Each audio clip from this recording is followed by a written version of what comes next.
ሰላም ሰላም እጅጉን የተወደዳችሁና የተከበራችሁ የአሁን ስፖርት አለማች ተመልካቾቻችን እንደምን ዋላችሁ። የዕለተ አርብ የከሰዓት ስፖርታዊ መረጃዎችን ከአሁን ስፖርት ይዘን መጥተናል። ከነዚህም መካከል እንግዲህ ስለ ለንደን ደርቢ እናነሳለን።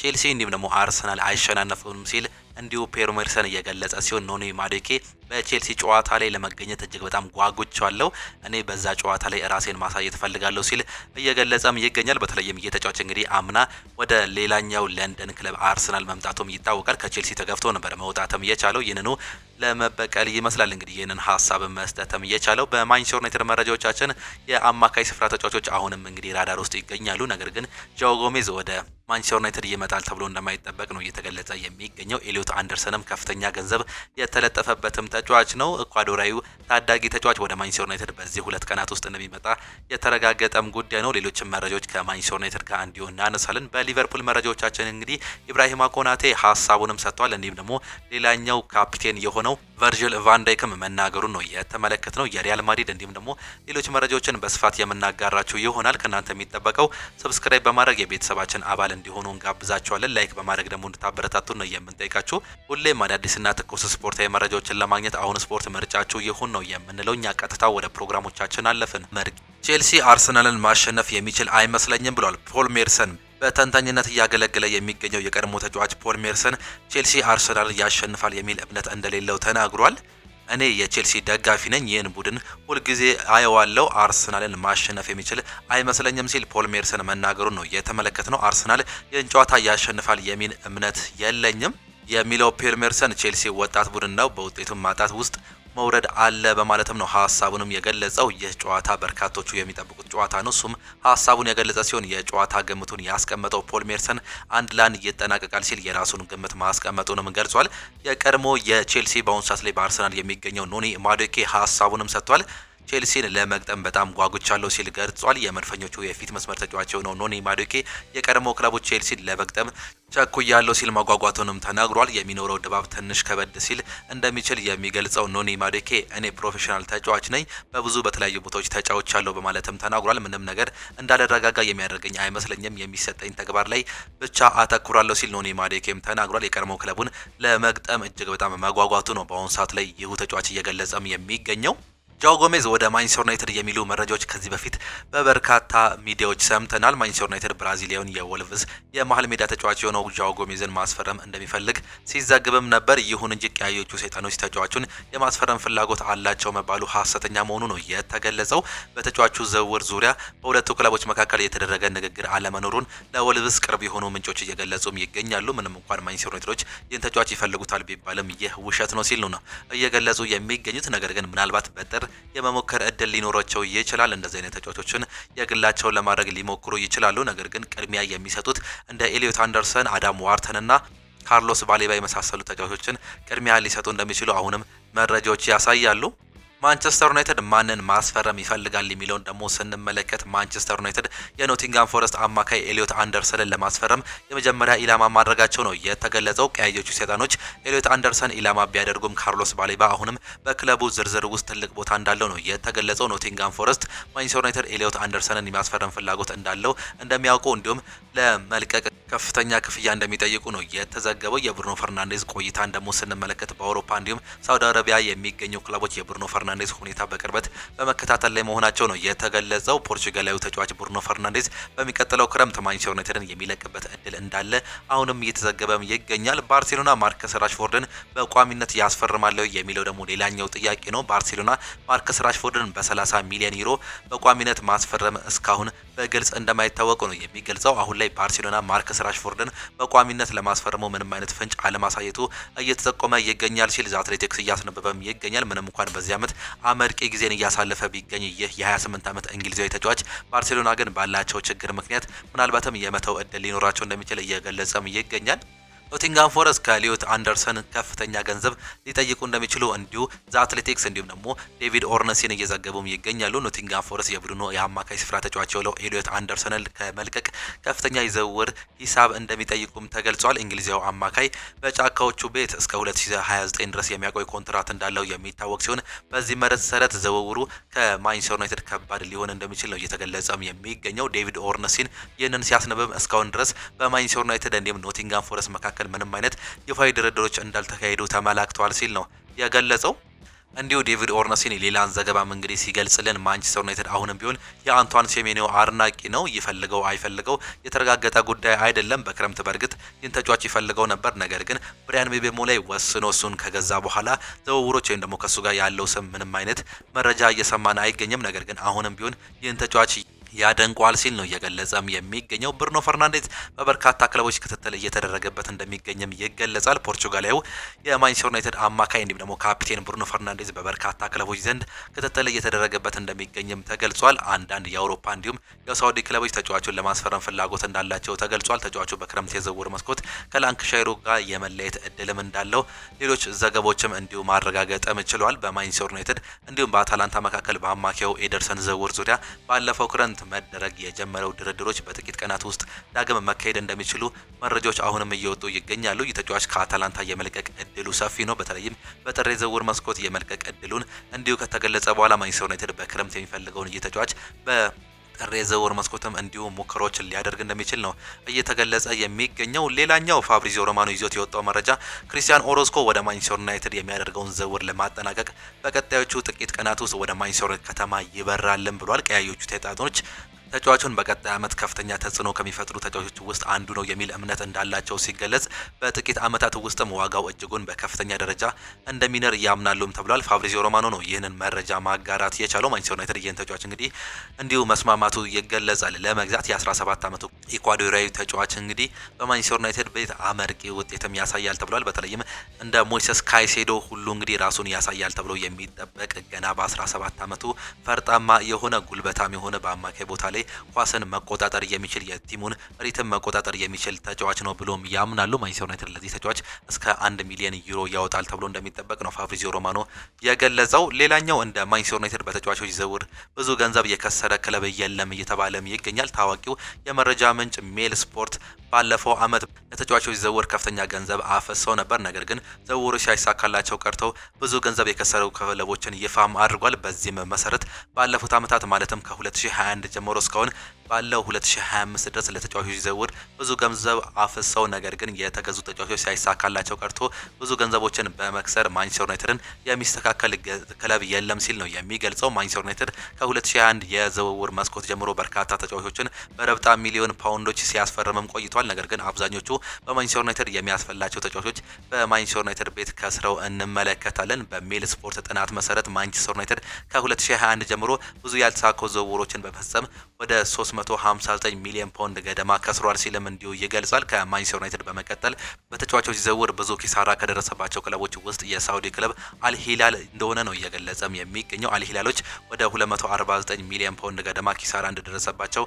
መረጃውም ጠቁሟል። በሶስተኛነት የተቀመጠው የእንግሊዝ ክለብ ዌስትሃም ሲሆን ወደ 179 ሚሊዮን ፓውንድ ኪሳራ እንደደረሰባቸው ነው የተገለጸው። ኪሳራው እንዴት መጣ ነገሩ ግልጽ አልሆነልም ለምትሉ ሰዎች እንግዲህ ግልጽ ለማድረግ ያክል ኪሳራው የሚከሰተው አንደኛ አንድ ተጫዋች በውድ ገንዘብ አስፈርመው በዝቅተኛ ገንዘብ ሲሸጥ ነው። በሁለተኛው ደግሞ በውድ ገንዘብ ያስፈርመው ተጫዋቾች ሳይሳካላቸው ቀርቶ የተጫዋቾቹ የመሻጫ ዋጋ በእጅጉ ያስቆለቅል ወይም ደግሞ ሲቀንስ ነው። ሶስተኛው ደግሞ በትልቅ ገንዘብ ያስፈረምኳቸው ተጫዋቾች በነፃ ኮንትራት ከክለቡ ሲለቁ ነው። አንድ ክለብ በዚህን ያህል መጠን ከስሯል ተብሎ የሚወጡት መረጃዎች እነዚህን መስፈርቶች በመያዝም ነው። ከብዙ በጥቂቶቹ እንደ ጄደን ሳንቾ፣ አንድሬ ኦናና፣ አንቶኒ እንዲሁም ደግሞ ዶኒ ቫን ደ ቤክ፣ አሌክስ ቴሌክስ፣ ማኑኤል ኡጋርቴ እንዲሁም ደግሞ ሌሎች በርካታ ተጫዋቾችን በማንቸስተር ዩናይትድ ቤት ማንሳት እንችላለን። በተለይም እንደ አንቶኒና ጄደን ሳንቾ የመሳሰሉ ተጫዋቾች እንግዲህ ከ80 ሚሊዮን ዩሮ በላይ የወጣባቸው ተጫዋቾች ናቸው። ይህም እንግዲህ በማንቸስተር ዩናይትድ እጅግ በጣም ኪሳራ ውስጥ ያስገባቸው መሆኑን ነው እንዲሁ የሚገለጸው። የቀድሞ የቼልሲ ኮከብ ጆን ኦቢ ሚኬል ይናገራል። ሁሎቹም የቼልሲ ሰዎች አሰልጣኙም ተጫዋቹም ደጋፊዎቹም በጣም ጥሩ ነበራችሁ ሲል ይናገራል። ኤንዞ ማሬስካ እንዲሁም ተጫዋቾቹ የክለቡ ፍልስፍና በሚገባ ተምሯል ብዬም አስባለሁ። በእኛ ዘመን በከፍተኛ ደረጃ ለባርሴሎና ጥላቻም ነበር። በዚያን ጊዜ ሁሉም ተጫዋቾች በተለይም ድሮግባ፣ ባላክ እንዲሁም ደግሞ አሽሌ ባርሳን በጣም እየጠሉ ነበርም ሲል ይገልጻል። ታዲያ አሁን ይህንን ባህል ለአዲሱ ትውልድ ተስተላልፏል። የእኛን ዴኔ በእነዚህ ተጫዋቾች ውስጥ በማየቴ እጅግ በጣም ደስተኛ ነኝ። ጨዋታውን በማሸነፋቸው በጣም ተደስቻለሁ ሲል እንዲህ ጆን ኦቢ ሚኬልም ይናገራል። የክሪስታል ፓላሱ ተከላካይ ማርክ ጉይ በጥር የዝውውር መስኮት የሚፈልግ ክለብ የክለቡን እንዲሁም ደግሞ ተጫዋቹን ፍላጎት ማሟላት እንደሚጠበቅበት እየተገለጸ ይገኛል። አሁን ላይ ባየር ሙኒክ፣ ባርሴሎና፣ ሊቨርፑል እንዲሁም ደግሞ ማንቸስተር ሲቲ የተጫዋቹ አድናቂ መሆናቸው ነው የተገለጸው። ተጫዋቹ ክረምት ላይ ወደ አልተሳካው ሊቨርፑል የሚያቀናበት እድል ቢኖርም አሁን ላይ ግን ግዙፍ ብርቱ የሆኑ ክለቦች አሁንም እየመጡበት ይገኛል። ማርክ ጉይ በበኩሉ ውሳኔውን ከመወሰኑ በፊት ሁሉንም ፈላጊዎች ክለቦች ጋር መነጋገር እንደሚፈልግ ነው እየተገለጸ የሚገኘው። ተጫዋቹ በቀጣይ ለአውሮፓ ሻምፒዮንስ ሊግ ዋንጫ የሚፎካከሩ ክለቦች መካከል አንዱን ይቀላቀላል ተብሎ እንደሚጠበቅ ዘ አትሌቲክስ ያስነበበ ሲሆን ከነዚህም መካከል እንግዲህ እንደ ባርሴሎና፣ ሊቨርፑል፣ ባየር ሙኒክና ማንቸስተር ሲቲ አሉ። ከዚህም በተጨማሪ ደግሞ በአውሮፓ ሻምፒዮንስ ሊግ ላይ ደምቆ 15 ዋንጫዎችን ማንሳት እየቻለው ሎስ ብላንኮቹ ሪያል ማድሪድ የዚህ ተጫዋች ፈላጊ ሆነው ብቅ ይላሉም ተብሎ እንደሚጠበቅ ነው ገለጸው። በተለይም በክረምት የዝውውር መስኮት በነፃ በቦስማን ሕግ መውጣቱን ተከትሎ እንግዲህ በርካቶቹ ይህን እንግሊዛዊ የ26 ዓመት ተጫዋች የግላቸው ማድረግም ይፈልጋሉ። በተለይም ሪያል ማድሪዶች እንግዲህ ከኢብራሂማ ኮናቴ ዝውውር ራሳቸውን ማግለላቸውን ተከትሎ ፊታቸውን ወደዚህም ሊያዞር ይችላሉ። በተለይም እንግዲህ እንደ ዴቪድ አለባ፣ አንቶኒ ሮዲገር የመሳሰሉ ተጫዋቾች በክለቦቻቸው እድሜያቸው መሄዱን ተከትሎ አዲስ ኢራ መፍጠርም ይፈልጋሉ። እንደ ዲን ሁይሰን የመሳሰሉ ተጫዋቾችን ከገዙ በኋላ እንዲሁ ጥሩ ልምድ ያለው ተጫዋችን ማስፈረም ይፈልጋሉ። በዚህም የተነሳ ምናልባትም ማርኮ ጉይ አንደኛው ሊሆን እንደሚችል ነው እየተገለጸም የሚገኘው። ቫንዳይክ በኢንስታግራም ገጹ የተናገረው እንዲህ በማለትም ነበር። በጉዟችን ውስጥ ካሉት አስቸጋሪ ጊዜያት ውስጥ አንዱን እያጋጠመን ይገኛል። ነገር ግን ይህ እኛ እንዲወስን አንፈቅድለትም። ከዚህ እንነሳለን። ሁሉ ነገር በዚህ ቡድን አምናለሁ ሲል ነው የሚገልጸው። ምንም ነገር አልተሰጠንም፣ ለሁሉም ነገር ታግለናል። እናም ይህ ጊዜ ከዚህ የተለየ አይደለም ሲልም ነው የሚናገረው። አንሸንፍም፣ ተስፋ አንቆርጥም። እያንዳንዱ ፈተና እድል ነው። አብረን ማደግ እንዲሁም ደግሞ እርስ በርስ መነቃቃት እንዲሁም በውስጣችን ያለውን ጥንካሬ ማሳየትም አለበት። ለአድናቂዎቻችን መደገፋችንን ቀጥሎበት። ከመቼውም ጊዜ በበለጠ እርስ በርሳችን እንፈላለጋለን ሲል ነው ሀሳቡንም የገለጸው። እንዲሁም ኢብራሂማ ኮናቴ ለሊቨርፑል ደጋፊዎች መልእክት ማስቀመጡ ነው እየተገለጸ የሚገኘው። መተቸት የእግር ኳስ አንዱ አካል ነው። እናም በእያንዳንዱ ሰዓት ወደ ቦታችን ለመፋለም እንሞክራለን። ይህንን አውሎ ንፋስም እናልፈዋለን። በእንደዚህ አይነት ጊዜያት ውስጥ ደጋፊዎችን ለእኛ እጅግ በጣም አስፈላጊው ናቸው ሲል ነው የሚገልጸው። በጥሩ እንዲሁም በመጥፎ ጊዜ አብሮን የሚቆሙ በጣም አስቸጋሪ እንዲሁም መጥፎ በሆኑ ጊዜያትም በሆኑ ከጎናችን ሆኖ የሚዘምሩልን የእናንተ ድምጽ እንዲሁም ደግሞ ሞገሳ ለእኛ ትልቅ ነገራችን ነው። ራሳችንን ማሻሻል እንዳለብን እናውቃለን። እናም እናንተ መታገላችንን መዋጋታችንን እንቀጥላለን ሲልም ገልጿል። ይህ ተጫዋች ግን በአሁኑ ሰዓት ላይ ምንም ፊርማ ባይኖረውም እንግዲህ ምናልባትም ከሪያል ማድሪድ ጋር ስሙ ሲገናኝም ነበር። ሪያል ማድሪድ ኢብራሂማ ኮናቴን ማስፈረም እንደማይፈልግ ማሳወቁ ደግሞ ሌላኛው መረጃችን ነው። የስፔኑ ክለብ ሪያል ማድሪድ ፈረንሳዩን የሊቨርፑል ተከላካይ ኢብራሂማ ኮናቴን ማስፈረም እንደሚፈልጉ ሲገለጽም ነበር። ሪያል ማድሪድ አሁን ላይ ኢብራሂማ ኮናቴን ማስፈረም ፍላጎት እንደሌላቸው እንዲሁም ከዝውውሩ መውጣታቸው ከሊቨርፑል ማሳወቃቸው ነው የተገለጸው። ኮናቴ በሊቨርፑል ቤት ያለውን የኮንትራት ሁኔታ አሁንም ያልተፈታ ሲሆን ሁኔታው በየትኛው አቅጣጫ ሊሄድ እንደሚችልም ተነግሯል። ሪያል ማድሪድ ከዝውውሩ ቢወጣም እንኳን የኮናቴ ኮንትራት ሁኔታ እንደማይቀየር ዘ አትሌቲክስ ነው እያስነበበ የሚገኘው። ይህ ተጫዋች አሁንም ቢሆን በሊቨርፑል ቤት የመቆየት ምንም አይነት ፍላጎት እንደሌለው እየተዘገበም ይገኛል። ከዚህ በፊት እንግዲህ እሱ በተናገረው መሰረት እስካሁን ድረስ ከሊቨርፑል ጋር ምንም አይነት ይፋዊ ግንኙነት እያደረግን አይገኝም። ነገር ግን በሚወስኑት ወይም ደግሞ እኔም በመወሰነው ውሳኔ ላሳውቃቸው እፈልጋለሁ፣ በሚቀጥሉት ጊዜያት እንዲሁ አሳውቃቸዋለሁ ሲል መናገሩን እንዲሁ የምናስታውሰውም ጉዳይ ነው። ፌርላንድ ሜንዲ ከረጅም ጊዜ ጉዳት መልስ በድጋሚ ጠጣር እንዲሁ ደግሞ ጠንካራ እንዲሁ ደግሞ የማይታለፍ መሆኑ ከማሳየቱ ባሻገር ቪኒሲየስ ጁኒየር በግራ መስመር ሰፊ ቦታ እንዲያገኝና ነጻነት እንዲሰማው በማድረግ ለቪኒሲየስ ጁኒየር ተጫዋች በመሆኑ እጅግ በጣም ድጋሚ አረጋግጧል ሲል ኢስፔን እየዘገበም ይገኛል። ይህ ተጫዋች እንግዲህ ከበርካታ ጊዜያት በኋላ ነበር ወደ ሜዳ መመለስ የቻለው። ነገር ግን በአሁኑ ሰዓት ላይ እያሳየ የሚገኘው አቋም እጅግ በጣም ድንቅ ነው ሲሉ እየገለጹም ይገኛሉ። ሌላኛው ዣቪ አሎንሶ የሚያነሱት ጉዳይ ነው። ባለፈው የአውሮፓ ቻምፒየንስ ሊግ ጨዋታ ላይ እንግዲህ ስለ ኪሊያን ምባፔ ሲጠየቁ ቪኒሲየስ ጁኒየር እጅግ በጣም ድንቅ ነበር ሲሉም ተናግሯል። ይህም እንግዲህ የነበረውን ቁርሾ ለማረጋጋት ነው ሲሉ በርካቶቹ በጥናት ላይ እንዲሁ እየዘገብን እንገኛለን ሲሉ መረጃቸውን ያጋራሉ። በተለይም በኤል ክላሲኮ ጨዋታ ላይ ቀይረው ካስወጡት በኋላ እጅግ በጣም በብስጭት መናገሩን ተከትሎ የሁለቱ ሰዎች ቁርሾ ተጋግሏል ተብሎም ነበር። ነገር ግን ባለፈው የአውሮፓ ቻምፒየንስ ሊግ ጨዋታ ላይ የነበረው አቋም ማድነቃቸውን ተከትሎ እነዚህ ሁለቱ ሰዎች በሪያል ማድሪድ ቤት ጥሩ ነገርን ዳግም ሊፈጥሩ ይችላሉ የሚሉ ግምቶችን ከአሁኑም እየወጣም ይገኛል። ጁድ ቤሊንጋም በክንፍ ላይ የመጫወት እንዲሁም ደግሞ በቢልድ አፕ ላይ ተሳትፎ ጠለቅ ብሎ የመጫወት ፍላጎት የለውም። በዚህ ሚና ምቾት አይሰማውም ሲል አንድ መረጃን ያሳያል። የጁድ ምርጫው ግልጽ ነው። በዋናነት እንደ 10 ቁጥር መጫወትም ይፈልጋል። ወደ ግብ ቀረብ ሲል በጣም ቆራጥ እንደሆነ ይሰማዋል። በሳጥኑ አካባቢ የበለጠ ውጤታማ እንደሆነም ይሰማዋል። በሶስተኛው የሜዳ ክፍል ነጻነት ማግኘትም ይፈልጋል። በጥልቅ በሰፊ ቦታዎች ላይ ሲጫወት እንደባከነ ይሰማዋል ሲል ነው ይህን መረጃ ይዞት መውጣት የቻለው። ጁድ በየትኛው ሚና የበለጠ ሊጫወት እንደሚችል ቁልፍ ዝርዝሮች ከዣቪ ወደፊት ይወጣሉ። ነገር ግን የተጫዋች በ10 ቁጥር ቦታ ላይ ምቾት ይሰማዋል። ይህን ደግሞ ለመለወጥ አንዳንድ ነገሮች ይከሰታሉ ሲሉ መረጃዎች በስፋት እያመላከቱም ይገኛሉ። ተጫዋች በአሁኑ ሰዓት ላይ እያሳዩ ከሚገኙት ነገሮች አንጻር በተለይም እንግዲህ ከሚሰለፍባቸው ቦታዎች አንጻር እንግዲህ አንዳንዴ የአቋም መዋዠቅ እየታየበትም ይገኛል። ይህን ነገር ለማስተካከል ደግሞ ምናልባትም ዣቪ አሎንሶ አንዳንድ ውሳኔዎችን ይወስናሉ ተብሎም ይጠበቃል። የአሜሪካ ዓለም ዋንጫን ማሸነፍ ነው ሲሉ ይናገራሉ። አሜሪካ በጣምራ የምታዘጋጀውን ቀጣይ የዓለም ዋንጫ ውድድር የማሸነፍ ዓላማ እንዳለት አሰልጣኝ ማሪሲዮ ፖቼቲኖም ተናግሯል። የአሜሪካ ብሔራዊ ቡድን አዘጋጅ በመሆን ትልቅ ኃላፊነት አለባት ያሉት አሰልጣኙ በቡድኑ በሀገሩ ምድር ታሪክ ለመስራት ወርቃማ እድል አለው በማለትም ተናግሯል። አሰልጣኙ አያይዞም ጥሩ ከተሰራ የአሜሪካ ብሔራዊ ቡድን በቀጣይ 5 ዓመታት ለዓለም ዋንጫ ምርጥ ቡድኖች ውስጥ አንዱ ይሆናል ሲሉም እንዲሁም ተናግሯል። ሰርጂዮ ራሞስ ከክለቡ ጋር ሊለያይ ነው። ስፔናዊ የተከላካይ ስፍራ ተጫዋች ነው ሰርጂዮ ራሞስ ከሜክሲኮ ክለብ ሞንቴሬ ጋር ለመለያየት መወሰኑ ነው የተገለጸው። ተጫዋቹ የ2025 የሜክሲኮ ሊግ ከተጠናቀቀ በኋላ በክለቡ እንደማይቀጥልም ተናግሯል። ሰርጂዮ ራሞስ በቀጣይ ጫማውን መስቀል እንደማይፈልግና በሌላ ክለብ መጫወት መቀጠል እንደሚፈልግ ነው የተገለጸው። የ39 ዓመቱ ሰርጂዮ ራሞስ ባለፈው ዓመት ወደ ሜክሲኮ በማምራት ሞንቴኔን መቀላቀሉ የሚዘነጋም ጉዳይም አይደለም። ዩዋን ዊሳ ወደ ሜዳም ሊመለስ ነው። የኒውካስል ዩናይትድ የፊት መስመር ተጫዋች የሆነው ዩዋን ዊሳ ወደ ልምምድ መመለሱ አሰልጣኝ ኤዲ ሃውን ነው የተናገሩ። ተጫዋቹ ባለፈው ክረምት ኒውካስል ዩናይትድን ቢቀላቀልም በጉዳት ምክንያት ለቡድኑ ምንም አይነት ግልጋሎት መስጠትም አልቻለም። በሌላ በኩል ትሪፔ በጉዳት ምክንያት ለአንድ ወር ያህል ከሜዳ እንደሚርቅ አሰልጣኝ ኤዲ ሃውም ተናግሯል። የዩዋን ዊሳ መመለስ ግን ምናልባትም እንግዲህ በአሰልጣኝ ኤዲ ሃው እንዲሁም በኒውካስል በኩል እንግዲህ በርካታ ነገሮችን ያቀላል፣ እንዲሁም ደግሞ በአጥቂ እንዲሁም ደግሞ በማጥቃት ረገዱ ላይ ብዙ ነገሮችን ይፈጥራል ብለውም ያምናሉ።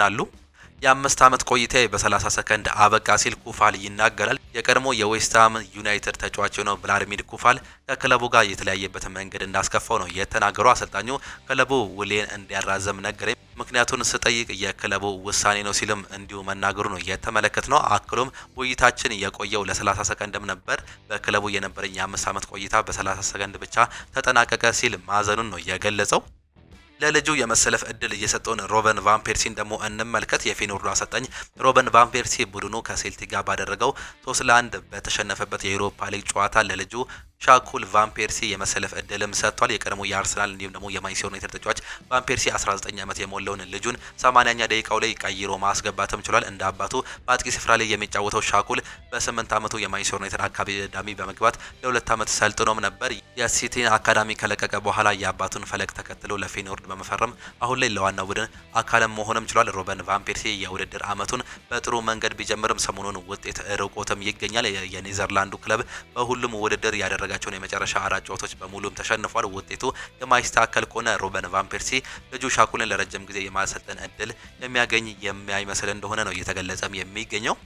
በስተመጨረሻም ደግሞ አንድ መረጃን እናጋራችሁ። አንጌ ፖስቶግሉ ወይስ ደግሞ ብሬንዳን ሮጀርስ የሚል እንግዲህ አሁን ላይ ከሁለቱ አሰልጣኞች መካከል አንዱ ወደ እንግሊዝ ፕሪሚየር ሊግ የትኛው የሚጣል የሚለው እንግዲህ እየተነሳም ይገኛል። በእንግሊዝ ፕሪሚየር ሊግ የውጤት ቀውስ ውስጥ የሚገኙት ሊድስ ዩናይትዶች ከአሰልጣኝ ዳንኤል ፈርከ ጋር በመለያየት አንጌ ፖስቶግሉን ወይም ደግሞ ብሬንዳን ሮጀርስን ተተኪ ለማድረግ አስበዋልም ተብሏል። ባለፈው የውድድር ዘመን በአስደናቂ ሁኔታ ሊድስ ዩናይትድን ወደ ፕሪሚየር ሊግ የመለሱት አሰልጣኝ ዳንኤል ፈርከ አሁን ላይ በፕሪሚየር ሊጉ ላይ እንዳሰቡት ሳይሆን ቀርቶ ባደረጓቸው 12 ጨዋታዎች 7ቱን በመሸነፍ 18ኛ ደረጃ ላይ መቀመጥም ችሏል። አንጌ ፖስቶግሉ በወራ ጥቅምት ከኖቲንጋም ፎረስት አሰልጣኝነታቸው በ39 ቀናት በመሰናበት በፕሪሚየር ሊጉ በአጭር ጊዜ የተሰናበቱ አሰልጣኝ ቢሆንም በኤላር ሮድ አዲስ እድል ሊኖራቸው እንደሚችል ነው እየተገለጸ የሚገኘው። ታዲያ እነዚህ አሰልጣኝ በ5 ወራት ውስጥ 3ኛ የፕሪሚየር ሊግ ቡድን ያሰለጥኑ ወይ የሚለው ሌላኛው የሚጠበቅም ጉዳይ ነው። ሌላኛው የፈርከ ተተኪ ይሆናሉ ተብለው የሚጠበቁት የሰሜን አይሪሹ ሰው የቀድሞ የሊቨርፑል የሌስተር ሲቲ እንዲሁም ደግሞ የሴልቲክ አሰልጣኝ የሆኑት ብሬንዳን ሮጀርስ ሲሆኑ ባለፈው ወር ከሴልቲክ ጋር ከተለያዩ በኋላ ወደ ፕሪሚየር ሊግ መመለስ እንደሚፈልጉም ተናግሯል። ሮጀርስ በሚያዝያ 2023 ከሌስተር ሲቲ ጋር ከተለያዩ በኋላ የፕሪሚየር ሊግ ቡድን አሰልጥነውም አያውቁም። አሁን ላይ ጥያቄ ሊድስ ዩናይትድ ዳንኤል ፈርከን አሰናብቶ አሰልጣኝ ሌላ የሚቀጥር ከሆነ ከነዚህ ሁለቱ አሰልጣኞች ማን ይመጣል የሚለው እንግዲህ እየተጠበቀም ይገኛል። ምናልባትም አንጌ ፖስቶግሉ በማጥቃት ረገድ ላይ እጅግ በጣም ጥሩ መሆናቸውን ተከትሎ ሊድስ ዩናይትድ ደግሞ ለነሱ የተሰራ ቲም እንደሆነ ያምናሉም ተብሏል። እንዲሁም ደግሞ ብሬንዳርድ ሮጀርስም የእንግሊዝ ፕሪሚየር ሊግ ልምድ እንዳላቸው ይታወቃል። ይህንን ልምድ በመጠቀም እንግዲህ ሊድስ ዩናይትድን ከወራጅ ቀጠና በማውጣት ወደ መሀል ወይም ደግሞ እስከ 10ኛ ደረጃ የማምጣት አቅም ይኖራቸዋል የሚል እምነት እንዳላቸው የተገለጸ ሲሆን ከሁለት አንዱ በቅርቡ የማምጣት እድል አላቸው። ነገር ግን ዳንኤል ፈርከ ቅድሚያ መሰናበትም አለባቸው።